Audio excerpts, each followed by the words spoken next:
Hi! இன்னைக்கு சிம்பிளாக ஒரு சாம்பார் ரெசிபி பார்க்க போகிறோம். இது தோசை, இட்லி, சப்பாத்தி எல்லாத்துக்குமே டேஸ்ட்டாக இருக்கும். அதுக்கு 2 பெரிய வெங்காயம், ஒரு 10 போல் சின்ன வெங்காயம் எடுத்து கட் பண்ணி ரெடி பண்ணி வச்சுக்கலாம். கடாயில் எண்ணெய் விட்டு கடுகு தாளிச்சிட்டு சின்ன வெங்காயம், பெரிய வெங்காயம், 2 பச்சை மிளகாய், கொஞ்சமாக கறிவேப்பிலை எல்லாம் சேர்த்து தாளிச்சிடலாம்.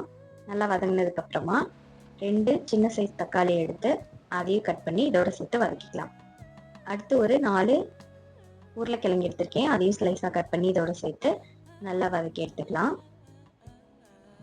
நல்லா வதங்கினதுக்கு அப்புறமா தேவையான அளவு தண்ணி ஊற்றிட்டு இந்த ஸ்பூனில் 2.5 ஸ்பூன் அளவுக்கு நான் குழம்பு மிளகாத்தூள் சேர்த்துக்கிறேன்.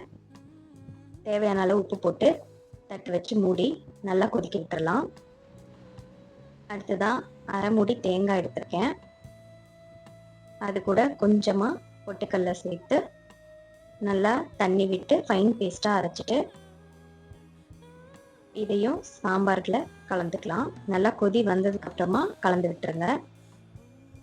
அடுத்ததாக மிக்ஸி ஜார் கொஞ்சமாக கழுவிட்டு அந்த தண்ணி இதோட சேர்த்து நல்லா கொதிக்க விட்டு இறக்கிட்டா செம்ம டேஸ்ட்டாக இருக்கும். இதை ட்ரை பண்ணி பார்த்துட்டு எப்படி இருக்குன்னு கமெண்ட் பண்ணுங்கள். தோசை, இட்லி, சப்பாத்தி எல்லாத்துக்கும் டேஸ்ட்டாக இருக்கும். தேங்க்யூ.